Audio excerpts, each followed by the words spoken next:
Salut François Morel. Bon, je suis plutôt heureux de ta tentative d'initiative de leadership, effectivement, d'une proposition d'un comportement de service public autrement plus bénéfique à l'intérêt général, hein. Je t'encourage tout à fait à continuer le produire. Euh, on y reviendra à tous ces volets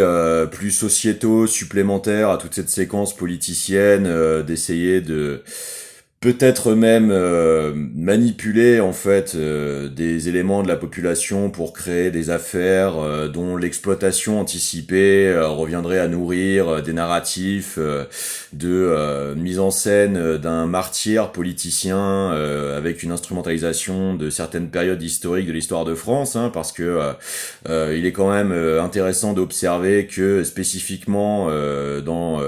le contexte international, la tranche historique concernant les napoléonismes, hein, aussi bien bonapartiens que succédants de l'histoire de France, sont par exemple des éléments critiques soutenus par certains anciens chercheurs de l'université de Moscou, hein, comme Gleb Nosovsky et Anatoly Fomenko avec leur récentisme. Donc c'est intéressant aussi de garder à l'esprit cette dimension dans ce qui concerne toute l'affaire du bonapartisme, aussi bien pour Louis Sarkozy que le braquage du Louvre, Pierre-Jean Chalençon, leur introduction médiatique, etc., etc.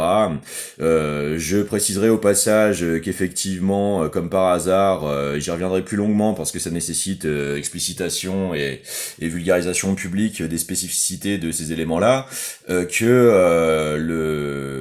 les photographies qui m'a été donné à voir du matériel utilisé, en l'occurrence une tronçonneuse thermique, sont suspectement, comme foultitude d'autres éléments sur lesquels je reviendrai, un matériel que personnellement j'ai eu à utiliser dans exactement les mêmes modèles lors de mon dernier emploi par exemple, et que il y a bien d'autres résonances bizarres, notamment le déclenchement de l'affaire Cédric Jubilard, hein, puisque c'est pas la première fois en fait que des résonances potentiellement questionnables avec les entourages dans lesquels je suis baladé entre guillemets par potentiellement le monitoring de mes différents accès à l'emploi via la numérisation, via mes candidatures par intérim numérique préalablement, hein, premièrement. Parce que dans ce dernier emploi, justement, j'avais un cas de figure un peu particulier de la situation d'un collègue dont le prénom est Cédric lui aussi.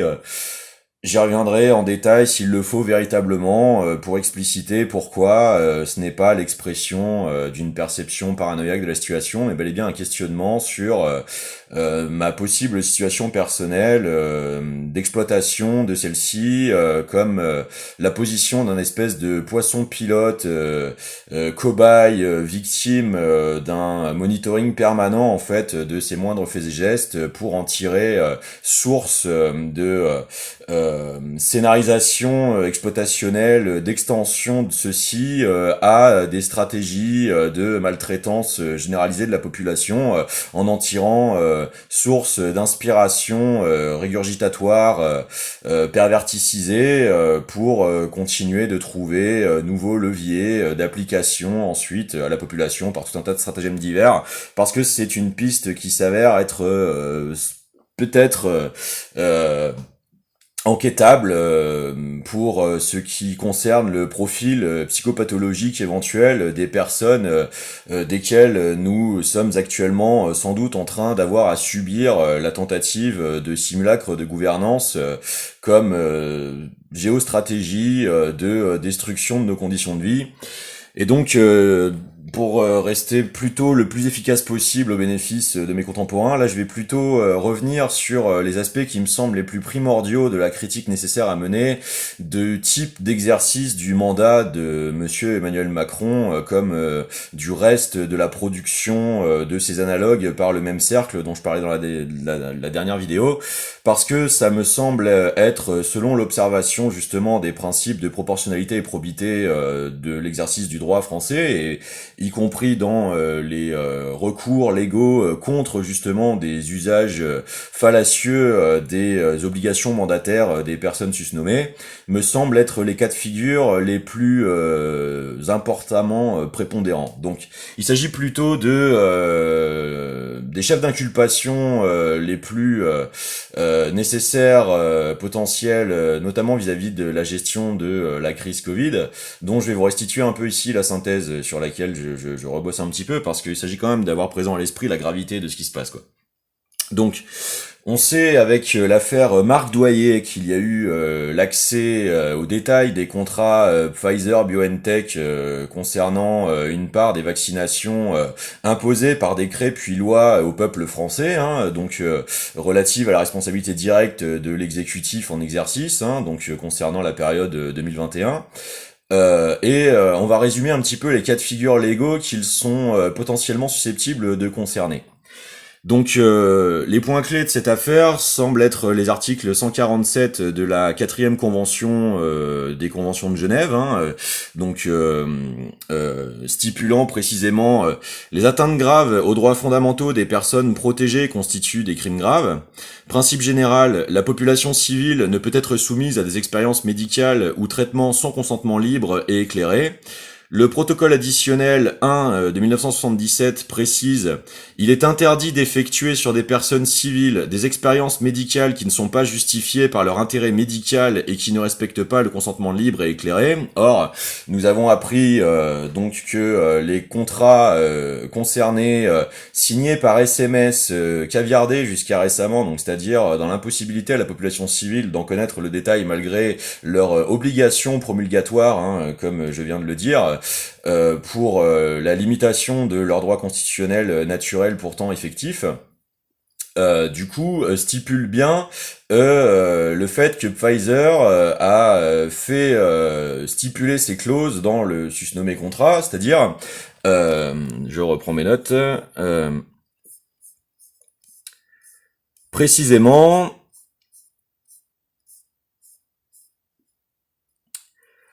l'État membre participant reconnaît que les vaccins et les matériels liés aux vaccins et les matériels de construction liés aux vaccins sont en cours de développement rapide en raison des circonstances d'urgence liées à la pandémie de Covid-19. Ils continueront d'être étudiés après leur fourniture aux États membres participants. L'État membre reconnaît que le vaccin est en cours d'élaboration et qu'il peut y avoir des effets indésirables du vaccin qui ne soient pas connus à l'heure actuelle. Donc on est bien dans le cadre de la stipulation contractuelle claire qu'il ne s'agit pas d'un matériel maîtrisé, donc contrevenant à la clause que je viens de préciter des conventions de Genève, hein, mais aussi, j'ai pas fini de le dire, du droit international humanitaire comme du droit constitutionnel, hein. Et que donc, en plus, cela a été du coup ressucé d'après une acceptation par une personne totalement non élue, hein, en l'occurrence Ursula von der Leyen, mais transposé en plus de surcroît au droit français par la figure de l'exerçant du mandat de l'exécutif suprême, hein, Emmanuel Macron. Et en ça, on voit très bien le problème légal totalement intrinsèque d'une telle situation, susceptible de justifier une destitution par article 68 pour manquement grave au devoir en fait du président vis-à-vis de ses obligations mandataires. C'est intéressant à recontextualiser dans le volet sociétal récent des invocations des principes de droit revendiqués par la figure de Tiphaine Ozière vis-à-vis de la santé psychologique et physiologique de sa mère, puisqu'on voit bien à ce moment-là du coup la dissymétrie en fait de rapport d'usage des droits, hein, contrairement au principe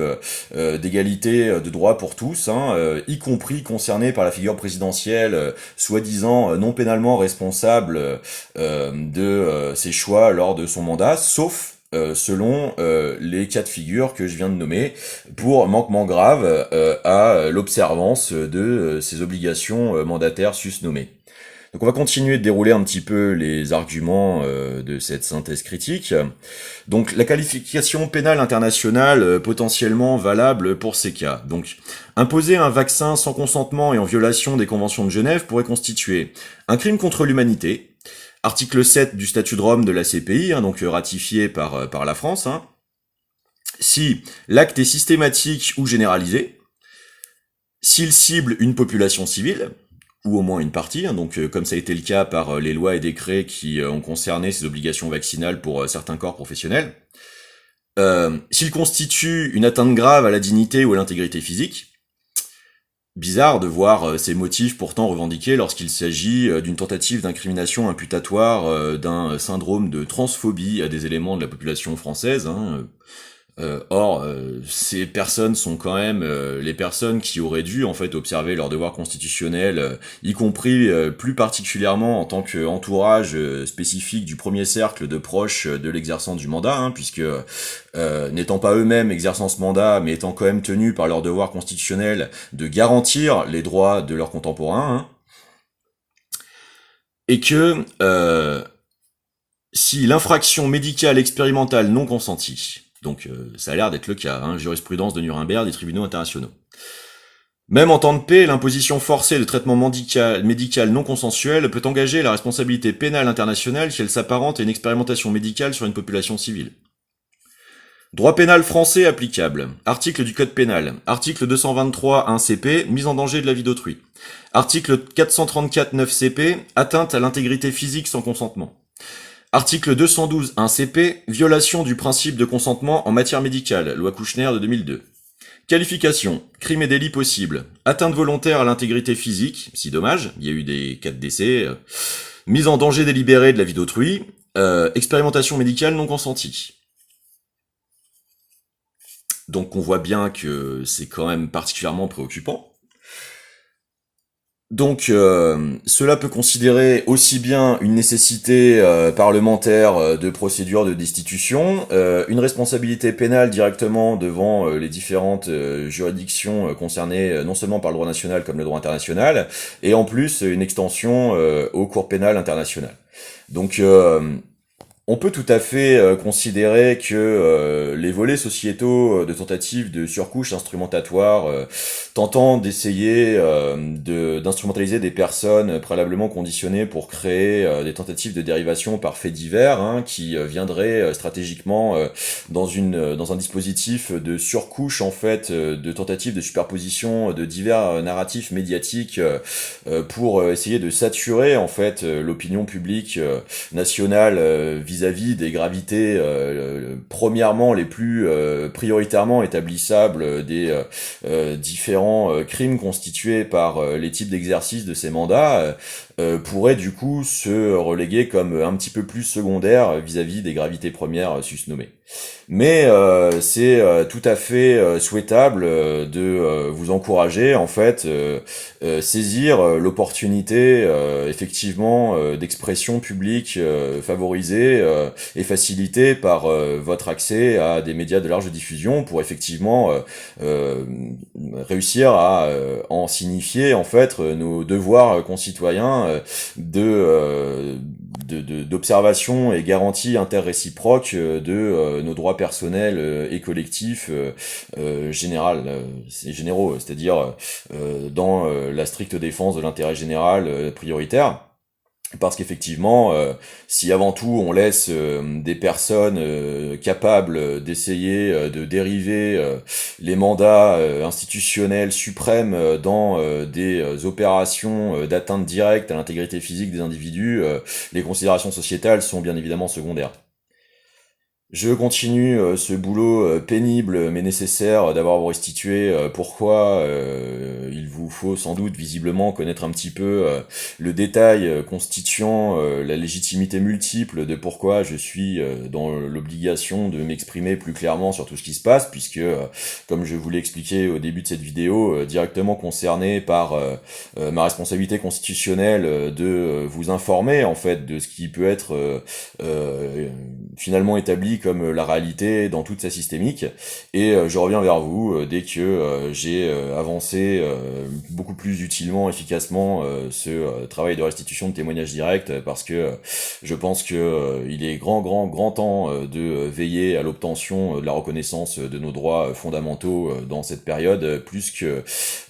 prédative, et ce, en de multiples dimensions, aussi bien légales que comportementales. À très vite.